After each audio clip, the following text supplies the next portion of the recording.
Hello friends, பானின் ஸ்டோ serial இனி வரப்போகிற எபிசோட்ஸ்க்கான review தான் பார்க்க போகிறோம். அடுத்தடுத்த சுவாரஸ்யங்களை தெரிஞ்சுக்கிறதுக்கு இந்த வீடியோவை ஸ்கிப் பண்ணாமல் கடைசி வரைக்கும் பாருங்கள். கார்த்திகேயன் இருந்துட்டு தன்னோட அப்பா அம்மா கிட்டே போயிட்டு, இங்கே பாருங்கம்மா, ஒரு பொண்ணை பற்றி முழுசாக தெரிஞ்சுக்காம இப்படி வார்த்தையை விடுறது ரொம்ப பெரிய தப்புமா. திரும்பவும் அவங்க முகத்தை பார்த்து நம்ம எப்படி பேசுவோம்? இங்கே பாருடா கார்த்திகேயா, அந்த பொண்ணை திரும்ப கல்யாணம் பண்ணிக்கணும்னு நினைக்காத. அப்படி ஒரு எண்ணம் இருந்தால் இப்போவே அழிச்சிட தெரிஞ்சுக்கோ அப்படின்னு சொல்லிட்டு நம்ம கார்த்திகேயன் கிட்டே சொல்லவும், இங்கே பாருங்கம்மா, உங்ககிட்ட இருந்து நான் இதை எதிர்பார்க்கவே இல்லை. நீங்க யாரும் என்கிட்ட பேசவே பேசாதீங்க அப்படின்னு கோவத்துல வெளியே வந்துடுறாங்க. அரசியோட வாழ்க்கையில என்ன நடந்துச்சு ஏது நடந்துச்சுன்னு முழுசா தெரிஞ்சுக்கணும் அப்படின்னு திரும்பவும் பாண்டியன் வீட்டுக்கு கிளம்புறாங்க. இன்னொரு பக்கம் பாத்தீங்கன்னா அரசி தன்னோட வாழ்க்கையை நினைச்சு ரொம்ப ஃபீல் பண்ணி அழுதுகிட்டே ரூமுக்கு ஓடிடுறாங்க. இதெல்லாம் பார்த்து நம்ம சரவணனுக்கு பயங்கர கோவம் வருது. அந்த நேரம் பார்த்து நம்ம குமார் வண்டியோட சத்தம் கேட்குது. வெளியே ஓடி போய் நம்ம குமாரை வெளுத்து வாங்கிக்கிட்டு இருக்காங்க. அந்த நேரம் பார்த்து நம்ம கார்த்திகேயன் வரவும் அங்க சண்டை போட்டுக்கிட்டு இருக்கிறத பார்த்துட்டு ரொம்பவே ஷாக்கா போய் அங்க சண்டை நிறுத்தத்துக்காக எவ்வளவோ ட்ரை பண்றாங்க. ஆனா தன்னோட தங்கச்சியோட வாழ்க்கைய இந்த நிலைமைக்கு ஆளாக்கிட்டானே, எவ்வளவு அசிங்கமா பேசிட்டு போனாங்க அப்படின்னு சொல்லியே நம்ம அதாவது குமாரை அடிச்சுக்கிட்டே இருக்கவும், அதுக்கப்புறம் நம்ம சரவணனை கார்த்திகேயன் தனியா கூட்டிட்டு போய் அரசியோட வாழ்க்கையில அப்படி என்னதான் நடந்துச்சு அப்படின்னு சொல்லி கேட்கிறாரு. அதுக்கப்புறம் என்ன, நம்ம சரவணன் இருந்துட்டு அரசியோட வாழ்க்கையில என்னென்ன நடந்துச்சோ எல்லாத்தையும் புட்டு வச்சிடறாரு. இதை கேட்ட உடனே கார்த்திகேயனுக்கு பயங்கரமா ஷாக் ஆயிருது. அதுக்கப்புறம் நம்ம குமார் கிட்ட போயிட்டு, இங்க பாருடா, அரசி இவ்வளவு தூரத்துக்கு காயப்படுத்திட்டு அவ பாதிக்கப்பட்டவளையே திரும்ப கஷ்டப்படுத்திக்கிட்டே இருக்கிறது எப்படா உன்னால முடியுது? இப்பதான் உனக்கு கல்யாணம் ஆயிடுச்சுல, எதுக்காக திரும்பவும் அரசியோட வாழ்க்கையில வந்து அவளை கஷ்டப்படுத்திக்கிட்டு இருக்க? அவளுக்கு கல்யாணமே ஆகக்கூடாதுன்னு நினைச்சுக்கிட்டு இருக்கல, அது நடக்கவே விட மாட்டேன். இப்போ என்ன பண்ண போறன்னு மட்டும் பாருடா நீ அப்படின்னு சொல்லிட்டு அதுக்கப்புறம் நம்ம பாண்டியன் கிட்ட, இங்க பாருங்க, அரசி எங்க இருக்கா அப்படின்னு சொல்லி கேட்கவும், அரசி வீட்டில் தான் இருக்கா அப்படின்னு சொல்லிடுறாங்க. இன்னொரு பக்கம் பார்த்தீங்கன்னா நம்ம கார்த்திகேயனோட அப்பாவும் அம்மாவும் ஒரு டவுட்ல, இவன் எங்க போயிருப்பான்? திரும்ப அந்த பொண்ணோட வீட்டுக்கு தான் போயிருப்பானோ? வாங்க நம்ம போய் பார்த்துட்டு வந்துடுவோம் ஒரு ரேட்டு அப்படின்னு சொல்லி கூப்பிடுவோம். இங்க பாரு, கொஞ்ச நேரம் அமைதியா இரு. இங்க பாருங்க, இனிமே இந்த கார்த்திகேயன் விஷயத்துல என்னால பொறுமையெல்லாம் இருக்க முடியாது. அப்பேற்பட்ட குடும்பத்துல நம்மளால பொண்ணு எடுக்கவும் முடியாது. அதனால நம்ம பையனை நம்ம தான் அடக்கி வைக்கணும்.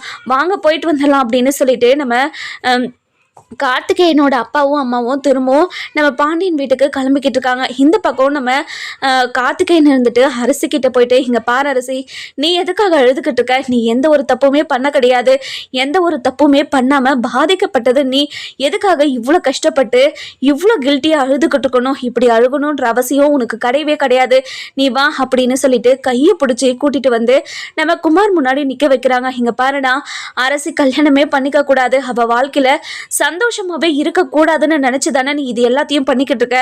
இது நடக்கவே நடக்காதுடா. உன் கண்ணு முன்னாடியே இப்போ அரசி கழுத்துல நான் தாலி கட்டுறேன் பாருடா அப்படின்னு சொல்லிட்டு பாக்கெட்ல தாலியை வச்சுக்கிட்டு தாலியை எடுத்து நம்ம அரசியோட கழுத்துல கட்டுறாங்க. இதெல்லாம் பார்த்துக்கிட்டு இருந்தேன் நம்ம பாண்டியன், அதுக்கப்புறம் கோமதி, அங்க இருக்கிற எல்லாருமே பயங்கரமா ஷாக் ஆயிடுறாங்க. இங்க பாருடா, இப்போ அரசிக்கும் எனக்கும் கல்யாணம் ஆயிடுச்சு. இனிமே அரசியை பத்தி ஏதாவது தப்பா பேசினேன், உன்னை உயிரோட வைக்க மாட்டேன்டா. உன்ன மாதிரி ஒரு பொறுக்கி கிட்ட இருந்து நான் அரசியை காப்பாத்திட்டேன். இனிமே அரசியோட வாழ்க்கையில வந்த அவளை காப்பாத்துறதுக்காக நான் இருக்கேன்டா அப்படின்னு சொல்லிட்டு நெஞ்ச நிமித்திக்கிட்டு நம்ம குமார் கிட்ட பேசவும், நம்ம குமார் இருந்துட்டு, இங்க பாருடா, இப்பேற்பட்டவளை போய் கல்யாணம் பண்ணிக்கிட்டே இவ ஒரு மாசமா எனக்கு பொண்டாட்டியே என் வீட்டுல இருந்தாடா. ஒரே ரூம்ல ஒரு மாசம் வரைக்கும் இவ என் கூட வாழ்ந்திருக்கா அப்படின்னு சொல்லவும், அடைச்சி நிறுத்துடா, உன்ன மாதிரி ஒரு பொறுக்கி கூட இவ சேர்ந்து வாழ்ந்திருக்க மாட்டான்னு எனக்கு தெரியும். அரசி மேல எனக்கு நம்பிக்கை இருக்கு. அரசி எப்பேற்பட்டவனும் எனக்கு தெரியும்.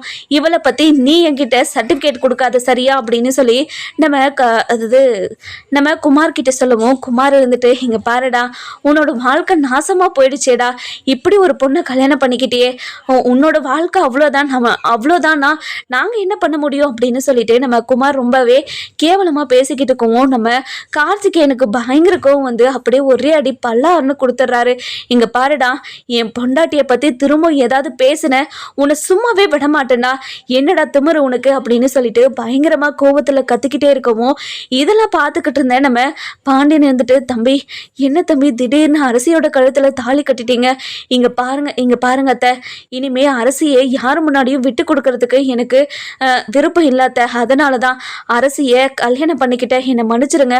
உங்களோட விருப்பம் இல்லாம தான் நான் அரசியோட கழுத்துல தாலி கட்டிட்டேன். என்னை மன்னிச்சிருங்க அத்தை அப்படின்னு சொல்லவும், ஐயோ தம்பி, எதுக்காக தம்பி மன்னிப்பெல்லாம் கேட்டுக்கிட்டு உங்களுக்கு எவ்வளோ அழகா நான் கல்யாணத்தை பண்ணி வைக்கலான்னு நாங்கள் ஆசைப்பட்டுக்கிட்டு இருந்தோம். ஆனால் உங்கள் கல்யாணம் இப்படி நடந்துருச்சு அப்படின்னு சொல்லிட்டு வருத்தப்பட்டுக்கிட்டு இருக்கோம். அந்த நேரம் பார்த்து நம்ம கார்த்திகேயனோட அப்பாவும் அம்மாவும் வந்துடுறாங்க. நம்ம கார்த்திகேயன் இருந்துட்டு அரசியோட கழுத்தில் தாலி கட்டிக்கிறத பார்த்துட்டு பயங்கரமாக ஷாக் ஆயிடுறாங்க. டேய், என்னடா பண்ணி வச்சிருக்க நீ? இங்கே பாருடா, இப்படி ஒரு கேவலமான குடும்பத்தில் பொண்ணு எடுக்க வேண்டாம்னு நான் சொல்லிக்கிட்டு இருந்தேன். ஆனால் நீ இப்போ இந்த பொண்ணோட கழுத்தில் தாலியை கட்டி வச்சிருக்க. இங்கே பாருமா, நடந்தது என்னன்னு தெரியாம நீ பாட்டுக்கு பேசிக்கிட்டு இருக்காதம்மா.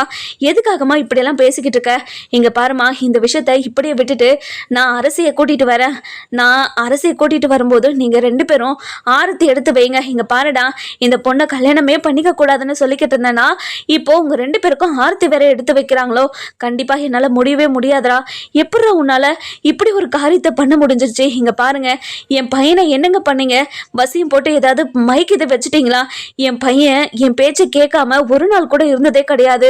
ஆனா இந்த விஷயத்துல எங்க பையன் எல்லாரும் பேச்சையும் மீறி உங்க பொண்ணு கழுத்துல தாலி கட்டியிருக்கான்.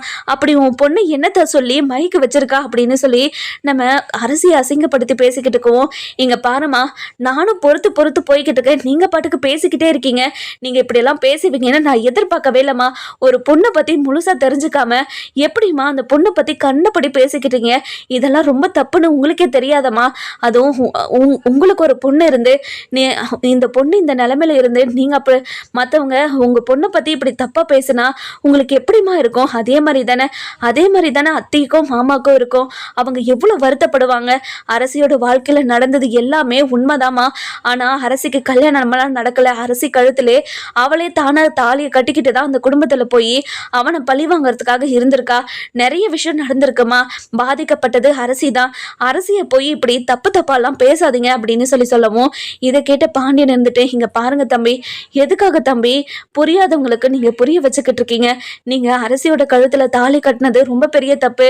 இப்படி நீங்க அவசரப்பட்டு தாலி கட்டுறதுனால அரசியோட வாழ்க்கை தான் இப்ப கேள்விக்குறியா நிக்குது. இப்போ உன்னோட அப்பா அம்மா அரசியை ஏத்துக்க போறது கிடையாது. நீங்க என்ன பண்ண போறீங்க அப்படின்னு சொல்லி நம்ம கார்த்திகேயனை பார்த்து கேட்கவும், இங்க பாருங்கம்மா, உங்க பையன் எந்த ஒரு விஷயத்துலையும் தப்பான முடிவை எடுக்க மாட்டான்னு உங்களுக்கு நம்பிக்கை இருக்குதில்ல? எதுக்காகம்மா இப்போ அரசியை ஏத்துக்க மாட்டேன்னு சொல்லிக்கிட்டு இருக்கீங்க? நீங்க அரசியை ஏத்துக்க மாட்டேன்னு சொன்னா கண்டிப்பா நான் இனிமே உங்க வீட்டுக்கு வரவே மாட்டேம்மா. இனிமே என்னோட மாமா கூடயும் அத்தை கூடயும் நான் இருந்துக்கிறேன். நீங்க இங்க இருந்து கிளம்பிடுங்க அப்படின்னு சொல்லவும், இதை கேட்ட உடனே நம்ம கார்த்திகேயனோட அப்பாவும் அம்மாவும், இங்க பாருடா, இனிமே நீ எனக்கு புள்ளிய கிடையாதுடா. நாங்க சொல்றதை கேட்காம இப்படி ஆடிக்கிட்டு இருக்கிறதுல கண்டிப்பா ஒரு நாள் எல்லாத்தையும் புரிஞ்சுக்கிட்டு நீ எங்ககிட்ட மன்னிப்பு கேட்டு எங்க கூட சேருவடா. அந்த நாள் வரும். அந்த நாளுக்காக நாங்க காத்துக்கிட்டு இருக்கோம். ஆனா இவளை மட்டும் எந்த காரணத்தை கொண்டோ என் வீட்டுக்கு மட்டும் கூட்டிட்டு வந்துடாத அப்படின்னு சொல்லி கோபமா அங்கிருந்து கிளம்பிடுறாங்க.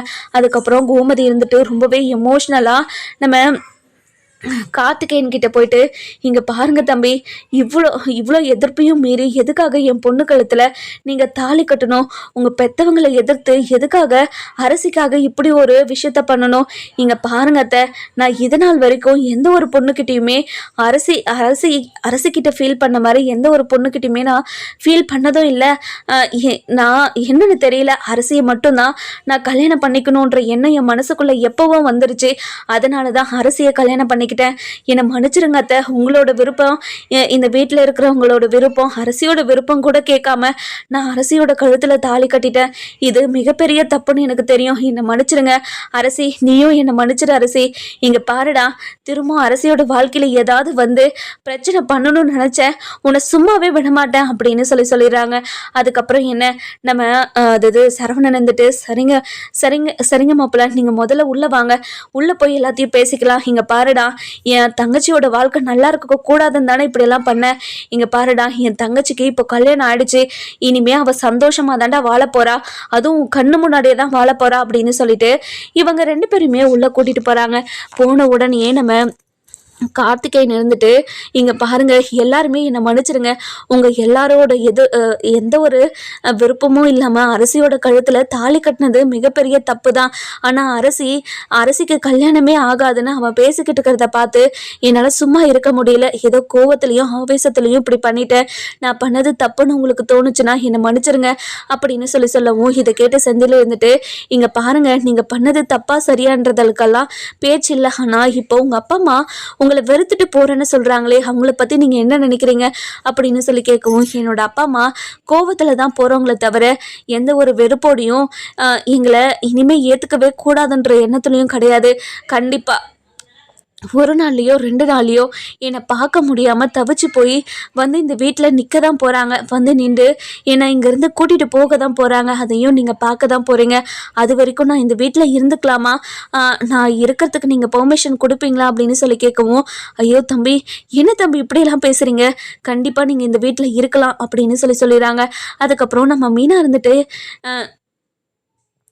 இங்கே பாருங்கள் தம்பி, நீங்கள் இப்படி ஒரு விஷயத்த பண்ணுவீங்கன்னு நாங்கள் எதிர்பார்க்கவே இல்லை. அரசியும் அமைதியாக இருந்து நீங்கள் கட்டுற தாலியை ஏற்றுப்பான்னு சத்தியமாக எதிர்பார்க்கவே இல்லை அப்படின்னு சொல்லவும், நம்ம அரசி இருந்துட்டு, அப்பா நான் இவர் கூட கொஞ்சம் தனியாக பேசிக்கலாமாப்பா அப்படின்னு சொல்லி கேட்குவோம். என்னப்பா அரசி நீ இப்படியெல்லாம் கேட்குறே, உங்கள் 2 பேருக்கும் இப்போது கல்யாணம் ஆயிடுச்சு, நீங்கள் 2 பேரும் தனியாக பேசிக்கோங்க போங்க அப்படின்னு சொல்லிட்டு இவங்க 2 பேரும் தனியாக பேசுறதுக்காக தனியாக போயிடுறாங்க. அதுக்கப்புறம் நம்ம அரசி இருந்துட்டு, இங்கே பாருங்க, என்னை பற்றி முழுசாக தெரிஞ்சுக்காம எதுக்காகங்க உங்கள் அப்பா கிட்ட போய் இப்படிலாம் பேசுனீங்க, அது மட்டும் இல்லாமல் எதுவுமே தெரிஞ்சுக்காம என் கழுத்தில் எதுக்காக தாலி கட்டினீங்க, என்னோட அண்ணனுங்க 2 பேரும் எல்லா விஷயத்தையும் உங்ககிட்ட சொல்கிறதுக்காக தான் உங்களை ட்ராவல்ஸ்க்கே வர சொன்னாங்க. ஆனால் நீங்கள் தான் ஏதோ முக்கியமான வேலை இருக்குன்னு சொல்லிட்டு போயிட்டீங்க. கண்டிப்பாக அப்போ மட்டும் என் அண்ணனுங்க உங்ககிட்ட உண்மையை சொல்லியிருந்தா நீங்கள் என்னை பொண்ணு பார்க்கவே வந்திருக்க மாட்டீங்க.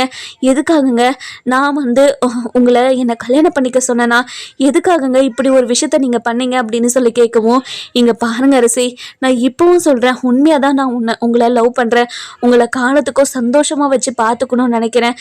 உங்கள் விருப்பம் இல்லாமல் உங்கள் கழுத்தில் தாலி கட்டினது தப்பு தான்.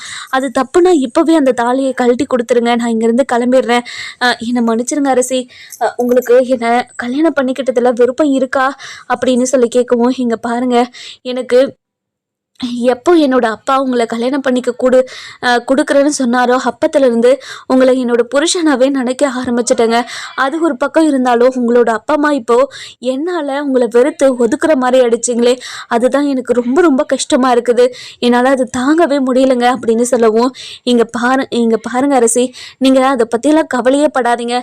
கண்டிப்பாக என்னோட அப்பா ஒரு நாள்லையோ 2 நாள்லையோ இந்த விஷயத்தெல்லாம் மறந்துட்டு கண்டிப்பாக என்னை வந்து பார்த்து என்னாச்சு ஏதாச்சுன்னு எல்லா விஷயத்தையும் கேட்க தான் போகிறாங்க. நீங்கள் கண்டிப்பாக கவலையே படாதீங்க, எல்லா விஷயமும் சரியாயிடும், கூடிய சீக்கிரம் சரியாகிற விஷயந்தான் இது, நீங்கள் கவலைப்படாதீங்க அப்படின்னு சொல்கிறாங்க.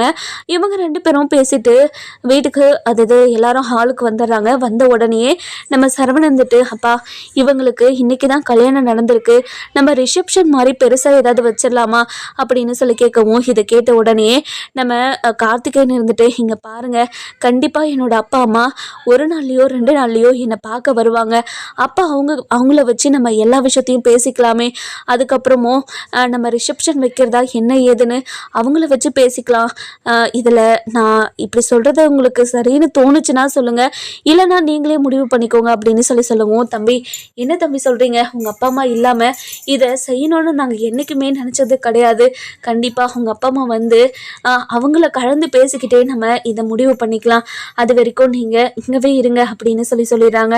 இங்கே பாருங்கள், அது வரைக்கும் நான் சரவணன் பிரதர் இவங்க ரூம்லேயே நான் தங்கிக்கவா அப்படின்னு கேட்கவும், அரசி கூட நீங்கள் தங்கிக்கலாமே, இல்லைங்க என்னோட அப்பா அம்மா எப்போ எங்களை ஏற்றுக்கிறாங்களோ அப்போவே நான் அரசி கூட சேர்ந்து வாழ்ந்துக்கிறேன், இப்போதைக்கு என்னால் அரசி கூட இருக்க முடியாது அப்படின்னு சொல்லிடுறாங்க. இது கேட்ட உடனே நம்ம பாண்டியனும் கோமதியும் ரொம்ப சந்தோஷப்படுறாங்க. இப்பேற்பட்ட புருஷன், அதாவது அரசிக்கு இப்பேற்பட்ட புருஷன் கிடைக்கிறது ரொம்ப ரொம்ப கொடுத்து வச்சிருக்கணும். அவங்க அப்பா அம்மா கார்த்திகேயனை ரொம்ப நல்லா வளர்த்து வச்சிருக்காங்க அப்படின்னு நம்ம பாண்டியனும் ரொம்ப சந்தோஷமாக இருக்காரு. அதுக்கப்புறம் நம்ம பாண்டியனும் கோமதியும், என்ன கோமதி இப்படி அரசியோட வாழ்க்கையில் திடீர்னு கல்யாணம் ஆகும்னு நினச்சி கூட பார்க்கல, எனக்கு ஒரு மாதிரி கஷ்டமாக இருக்குது, ஒரு பக்கம் சந்தோஷமாகவும் இருக்குது, அரசியோட வாழ்க்கையில் ஒரு நல்லது நடந்திருக்கு, ஆனால் அதை நினச்சி சந்தோஷம் கூட பட முடியல, உன் அண்ணன் பையனால் இப்போது என் பொண்ணோட வாழ்க்கை எந்த நிலைமையில் கல்யாணம் ஆகிற மாதிரி ஆயிடுச்சு பார்த்தியா அப்படின்னு சொல்லவும், ஏங்க அவனை சும்மாவே விட்டுருக்க கூடாதுங்க, அவனை என்னை போலீஸ் ஸ்டேஷனில் பிடிச்சி கொடுத்து லாடம் கட்ட வச்சுருக்கணுங்க. இதுதான் சரியாக இருந்திருக்கும். இந்த விஷயத்த நம்ம இப்போ கூட சும்மாவே விடக்கூடாதுங்க. அந்த வீட்டுக்கு போய் நம்ம சண்டை போட்டே ஆகணும் அப்படின்னு சொல்லவும், இங்கே பாரு கோமதி, சண்டை போட தெரியாமல் இல்லை, சண்டை போடக்கூடாதுன்றதுக்காக தான் அமைதியாக இருக்குது.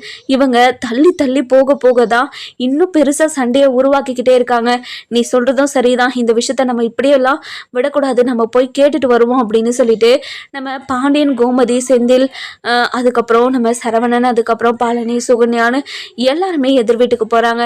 போன உடனே நம்ம எதிர் வீட்டில் இருக்கிற எல்லாருமே வெளியே கூப்பிட்றாங்க. அதுக்கப்புறம் சக்திவேல், முத்துவேலு, அதுக்கப்புறம் அப்பத்தா, வடிவு, மாறி எல்லாருமே வெளியே வராங்க. வெளியே வந்த உடனே நம்ம முத்துவேல் கிட்ட, இங்கே பாருங்க, உங்களோட முகத்தை பார்த்துக்கிட்டு தான் நான் இத்தனை நாளாக பொறுமையாக இருந்தேன். ஆனால் உங்கள் தம்பி பையன் என் பொண்ணோட வாழ்க்கையில் எப்படி தான் இப்படி ஒரு கேவலமான வேலையை பண்ணி வைப்பா. உங்கள் பையனால் என் பொண்ணோட வாழ்க்கை இப்போ கேள்விக்குறியாக நிற்குது. உன் பையன் என்ன தெரியுமா பண்ணா அப்படின்னு சொல்லிட்டு நடந்த விஷயத்தெல்லாம் ஒன்று விடாமல் அப்படியே புட்டு வைக்கிறாங்க. இதை கேட்ட உடனே நம்ம மாறி, வடிவு, அதுக்கப்புறம் நம்ம சத்திவேலு, முத்துவேலு, சுடரு அப்படின்னு எல்லாருமே பயங்கரமாக ஷாக் ஆயிடுறாங்க. அதுக்கப்புறம் என்ன நம்ம அப்போதான் இருந்துட்டு, தம்பி மாப்பிள்ளை, என்ன மாப்பிள்ளை சொல்கிறீங்க, நீங்கள் சொல்கிறது எல்லாம் உண்மையா? ஆமாங்க, இங்க என்ன பொய்ய சொல்லிக்கிட்டு இருக்காங்க. இப்படி ஒரு காரியத்தை தான் உன்னோட பேரை பண்ணி வச்சிருக்கான். அவனுக்கு போய் என் பொண்ணை வந்து கேட்டீங்களே, இப்ப பாத்தீங்களா என் பொண்ணோட வாழ்க்கை எந்த மாதிரி ஆயிடுச்சுன்னு? உங்க பையனாலதான், உங்க பேரனாலதான் இப்போ என் பொண்ணுக்கு திடீர்னு கல்யாணம் ஆக வேண்டிய நிலைமை வந்துருச்சு. இப்போ என்ன பண்றது ஏது பண்றதுன்னு தெரியாம நாங்க எல்லாரும் தவிச்சு போயிருக்கோம். உங்க பையனை நாங்க சும்மாவே விட மாட்டோம். இத விஷயமா நாங்க போலீஸ் ஸ்டேஷன்ல போய் கம்ப்ளைண்ட் கொடுக்கறதா இருக்கோம் அப்படின்னு சொல்றாங்க. இதை கேட்ட உடனே நம்ம சத்திவேல இருந்துட்டு பயங்கரமா கோவத்துல, இங்க பாருங்க, என் பையனை பத்தி ஏதாவது குறை சொல்லணும்னே வந்து சொல்லிக்கிட்டு இருக்கீங்களா? என் பையன் கண்டிப்பா இப்படி ஒரு காரியத்தை பண்ணியிருக்கவே மாட்டான் அப்படின்னு சொல்லவும், நம்ம சுகன்யா இருந்துட்டு, இங்க பாருங்க மாமா, எங்க குமார் இப்படி பண்ண மாட்டான்னு நீங்க சொல்றீங்களா? குமாரால தான் அந்த குடும்பத்துல இருக்கிற எல்லாருமே இப்போ அரசியோட புருஷனை வேண்டான்னு ஒதுக்கி வச்சுட்டு போயிருக்காங்க. அரசியோட வாழ்க்கையில எவ்வளவு சந்தோஷமா நடக்க வேண்டிய விஷயமெல்லாம் இப்போ எல்லாரோட மனசு காயப்பட்டு நடக்கிற மாதிரி ஆயிடுச்சு. இது எல்லாத்துக்கும் ஒரே ஒரு காரணம் யாரு தெரியுமா? உங்க பையன்தான். உங்க பையனோட புத்தி தான் காரணம். இப்படி ஒரு கேவலமான வேலையை பண்ணி வச்சிருக்கானே. அவனுக்கு இப்பதானே கல்யாணம் ஆச்சு. அவனுக்கு கல்யாணம் ஆனதுக்கு அப்புறமும் எதுக்காக இப்படி எங்களை வந்து காயப்படுத்திக்கிட்டு இருக்கணும் அப்படின்னு சொல்லிட்டு சுகன்யா பயங்கர கோவமா பேசுவோம். அதுக்கப்புறம் பாண்டியன் இருந்துட்டு, இங்க பாருங்க, இந்த விஷயத்த நாங்க கண்டிப்பா சும்மா விடுறதா கிடையாது. ஏற்கனவே அவனை ஜெயில இருந்து விடுதலை பண்ணதே என் பொண்ணோட பெரிய மனசுதான் காரணம். ஆனா அவளுக்கு போய் நீங்க இவ்வளவு பெரிய துரோகத்தை பண்ணியிருக்கீங்களே, இனிமேங்களும் உங்களை சும்மா விட்டு வைக்கணுன்ற அவசியம் கிடையாது அப்படின்னு பாண்டியனும் பயங்கரமா கோவத்துல கத்திக்கிட்டு இருக்கவும், அந்த நேரம் பார்த்து நம்ம அதாவது குமார் வராரு. குமார் வந்த உடனே நம்ம சத்திவேல இருந்துட்டு, இங்க பாருடா குமாரு, எதிர் வீட்டுல இருக்கிற எல்லாரும் உன்னை பத்தி ஏதேதோ சொல்லிக்கிட்டு இருக்காங்களே, அவங்க சொல்றதெல்லாம் உண்மையாடா அப்படின்னு சொல்லி கேட்குவோம். அப்பா, அவங்க பாட்டுக்கு ஏதாவது உளறிக்கிட்டு இருப்பாங்க, அவங்க சொல்றதெல்லாம் நீங்க நம்பாதீங்க அப்படின்னு சொல்லவும், நம்ம சரவணனுக்கு பயங்கர கோவம் வந்து திரும்பவும் நம்ம அதாவது சரவணன் இருந்துட்டு கோபமா நம்ம குமார பயங்கரமா அடிக்க ஆரம்பிச்சிடறாரு. அடிக்க ஆரம்பிச்ச உடனே சத்திவேலுக்கு கோவம் வந்துருது. இங்க பாருங்க, எதுக்காக கையை வச்சுக்கிட்டு இருக்கீங்க? நான் தான் பேசிக்கிட்டு இருக்கேன்ல, எதுக்காக திரும்ப திரும்ப என் பையன் மேல கையை வைக்கணும் அப்படின்னு சொல்லவும், அதுக்கப்புறம் நம்ம சத்திவேல் கிட்ட முத்துவேல் இருந்துட்டு, இங்க பாரு சத்தி, உன் பையன் இதை பண்ணானா இல்லையான்னு மட்டும் கேளு அப்படின்னு சொல்லுவோம். அதுக்கப்புறம் நம்ம சக்திவேல் இருந்துட்டு, குமாரு, இங்க பாரு குமாரு, பொய் சொல்லாம நடந்த விஷயத்த மட்டும் சொல்லு. நீ இந்த விஷயத்துல தலையிட்ட இல்லையா? அவங்க பொண்ணு பத்தி மாப்பிள்ளை வீட்டார்கிட்ட நீ தப்பா சொன்னியா? இங்க பாருங்கப்பா, நடந்த விஷயத்த போய் அவங்க கிட்ட சொன்னேன். அதை கேட்டு இப்படி ஒரு குடும்பத்துல என்னால பொண்ணு எடுக்க முடியாதுன்னு அவங்க சொல்லிட்டு போயிட்டாங்க போல. இதுக்கு நான் என்ன பண்ணுவேன் அப்படின்னு சொல்லவும், இதை கேட்ட உடனே நம்ம முத்துவேலுக்கு பயங்கர கோவம் வந்து நம்ம அதாவது குமார அடின்னு அடிச்சுக்கிட்டே இருக்காங்க. இங்க பாருடா சத்தி, இப்பதானே அவனுக்கு கல்யாணம் ஆயிருக்கு. அவன் பொண்டாட்டியோட சேர்ந்து சந்தோஷமா வாழாம இப்படி இன்னொரு பொண்ணோட வாழ்க்கையை கெடுத்துக்கிட்டு இருக்கானே. இவன் உருப்படுவானா வாழ்க்கையில? இவனுக்கெல்லாம் கல்யாணமே வேண்டான்னு சொல்லிக்கிட்டு இருந்தேன். நீ தான் அடங்காம இவனுக்கு ஒரு கல்யாணத்தை பண்ணி வச்ச. ஆனா இப்போ பாத்தியா அவன் என்ன பண்ணி வச்சிருக்கான்னு பாத்தியா அப்படின்னு சொல்லி கோபமா பேசிக்கிட்டு இருக்கோம். அந்த நேரம் பார்த்து சுடர் இருந்துட்டு குமாரை ஒரே அடி அடிச்சிடுறாங்க. இங்க பாருங்க, நீங்க என்ன பண்ணாலும் அமைதியாவே இருப்பேன்னு நினைச்சுக்கிட்டு இருக்கீங்களா? நீங்க இப்படி ஒரு கேவலமான வேலையை பார்த்து வச்சுட்டு வந்திருக்கீங்களே, உங்களுக்கு அசிங்கமா இல்ல? ஒரு பொண்ணோட வாழ்க்கையை இப்படி கெடுத்துட்டு வந்திருக்கீங்களே. ஒரு பொண்ணோட வாழ்க்கைனா உங்களுக்கு அவ்வளோ இலக்காரமா போச்சா? இங்க பாருங்க, இவரு என்னை பிடிச்செல்லாம் கல்யாணம் பண்ணிக்கலாம். இவரு என்ன அந்த அரசிய வெறுப்பேற்றணுன்றதுக்காக தான் என்னை கல்யாணம் பண்ணிக்கிட்டாராம். நான் இந்த வீட்டில் எப்படி இருக்கணும்னா, இந்த வீட்டில் ஒரு பொம்மை மாதிரி தான், சாப்பிட்டுட்டு தூங்கிக்கிட்டு வேலையை செஞ்சுக்கிட்டு இப்படி தான் நான் இருக்கணுமா? இப்படி இருந்தால் மட்டும் இந்த வீட்டில் இல்லைன்னா உங்கள் வீட்டுக்கு கிளம்பிக்கிட்டே இருன்னு அவர் 1000 முறை என்கிட்ட சொல்லிக்கிட்டே இருக்காரு. இப்படியாற்பட்டவர்கிட்ட நான் எதுக்காக வாழணும்? இப்பேற்பட்ட வாழ்க்கையை நான் வாழணுன்ற அவசியமே கிடையாது. இதுக்காக தான் என் அம்மா கிட்ட கெஞ்சி கூத்தாடி இப்படி என்னை கல்யாணம் பண்ணிக்கிட்டு வந்தீங்களா? என் அம்மா பணத்துக்கு ஆசைப்பட்டு என்னை வற்புறுத்தி இந்த கல்யாணத்துக்கு ஒத்துக்க வச்சாங்க. இப்போதான் எனக்கு புரியுது. என் அக்கா எவ்வளவோ சொன்னா இந்த கல்யாணத்தை பண்ணிக்காதன்னு. ஆனால் நான் என்னோட அப்பா அம்மா பேச்சை மீறாமல் என் அப்பா அம்மாவுக்கு ஏதாவது ஆயிடுமோன்னு நினச்சிதான் இந்த கல்யாணத்தையே நான் பண்ணிக்கிட்டேன். ஆனால் இப்போ நான் எவ்வளோ கஷ்டப்பட்டுக்கிட்டு இருந்தேன் தெரியுமா? இந்த வீட்டுக்கு வந்த நாள்ல இருந்து இன்னைக்கு வரைக்குமே நான் கஷ்டத்தை மட்டும்தான் அனுபவிச்சுக்கிட்டு இருக்கேன். நீங்கள் இப்பேற்பட்ட பையனை அதாவது பெத்து வளர்த்து வச்சிருக்கீங்களே, உங்களுக்கு அசிங்கமா இல்லை? நல்லதுக்கு எது கெட்டது எதுன்னு உன் பையனுக்கு சொல்லி கொடுத்து வளர்க்க மாட்டீங்களா? அப்படின்னு நம்ம சுடர் இருந்துட்டு தன்னோட மனசுல இருந்த ஆதங்கத்தை எல்லாத்தையும் கொட்டி தீர்த்துடுறாங்க. அதுக்கப்புறம் நம்ம சத்திவேல் இருந்துட்டு, இங்க பாருடா, உன்னை கல்யாணம் பண்ணிக்கிட்டு வந்த பொண்ணு எப்படிடா இவ்வளோ பெரிய விஷயத்த சொல்லிக்கிட்டு இருக்கா? அவளோட மனசு கஷ்டப்படுற மாதிரி எதுக்குடா நடந்துக்கிட்ட? நீ சந்தோஷமா வாழணும் தானே உனக்கு கல்யாணத்தையே நான் பண்ணி வச்சேன். ஏன்டா இப்படி ஒரு காரியத்தை நீ பண்ணி வச்சுட்டு வந்திருக்க? இங்க பாருடா, உன்கிட்ட இருந்து நான் இதை எதிர்பார்க்கவே இல்லை. ஏன்டா இப்படி ஒரு காரியத்தை பண்ணி வச்சேன் அப்படின்னு சொல்லிட்டு பயங்கர கோபமா நம்ம சத்திவேல் இருந்துட்டு நம்ம குமார் கிட்ட கேட்கவும், இங்க பாருங்கப்பா, என்னால அரசியை தவிர வேற யாருமே என்னோட பொண்டாட்டியை ஏத்துக்க முடியாதுப்பா. இவளை பார்த்தா எனக்கு வெறுப்பு மட்டும்தான் வருது. பொண்டாட்டின்ற ஃபீலே வரமாட்டேங்குதுப்பா. அதனாலதான் அரசியை யாருக்கும் கல்யாணம் பண்ணிக்க கொடுக்க கூடாதுன்னு நினைச்சுதான் அரசியை பத்தி தப்பா அந்த வீட்டுல இருக்கிறவங்க கிட்ட சொன்னேன். அதெல்லாம் தப்புதான்ப்பா, என்னை மன்னிச்சிருங்கப்பா. ஆனா இவ கூட சேர்ந்து என்னை வாழணும்னு மட்டும் சொல்லிடாதீங்க அப்படின்னு சொல்லவும், நம்ம கார்த்திகேயனோட அப்பா அம்மா இந்த விஷயத்த கேட்டுடுறாங்க. கேட்ட உடனே நம்ம கார்த்திகேயனோட அப்பா அம்மா இருந்துட்டு, இங்க பாருங்க, ஒரு பொண்ணோட வாழ்க்கையை இப்படி கெடுத்து விட்டு வேடிக்கை பார்க்கணும்னு நினைச்சுக்கிட்டு இருக்கீங்களே, உங்களுக்கெல்லாம் எப்படி ஒரு எண்ணம்? இப்படி ஒரு கேவலமான புத்தி இருக்கிற மனுஷங்களை நான் பார்த்ததே கிடையாது. எதுக்காக இப்படி ஒரு கேவலமான விஷயத்த பண்ணீங்க அப்படின்னு சொல்லிட்டு பயங்கர கோபமாகவும் ஆவேசமாகவும் பேசிக்கிட்டு இருக்கவும், இதெல்லாம் கேட்டுக்கிட்டு இருந்த நம்ம பாண்டியன் வந்துட்டு, நீங்கள் எப்போங்க வந்தீங்க? இங்கே பாருங்க, எங்கள் பையனை பிரிஞ்சு நாங்கள் ஒரு நிமிஷம் கூட இருந்ததே கிடையாது. எங்கள் பையன் எங்கள் பேச்சை கேட்காம உங்கள் பொண்ணு கழுத்தில் தாலி கட்டிட்டான். அதுக்காக நாங்கள் அப்படியே விட்டுட்டு போயிடுவோமா? அதனால தான் அவங்ககிட்ட பேசிட்டு போகலான்னு வந்தோம். ஆனால் இந்த இடத்துல அரசி மேலே எந்த தப்பும் இல்லை. இவங்க தான் இப்படி ஒரு நாடகத்தை ஆடி இருக்காங்கன்னு எங்களுக்கு இப்போ தானே தெரிஞ்சது. உங்கள் பொண்ணை பற்றி நாங்கள் தப்பாக பேசினது மிகப்பெரிய தப்பு தான். எங்களை மன்னிச்சிருங்க.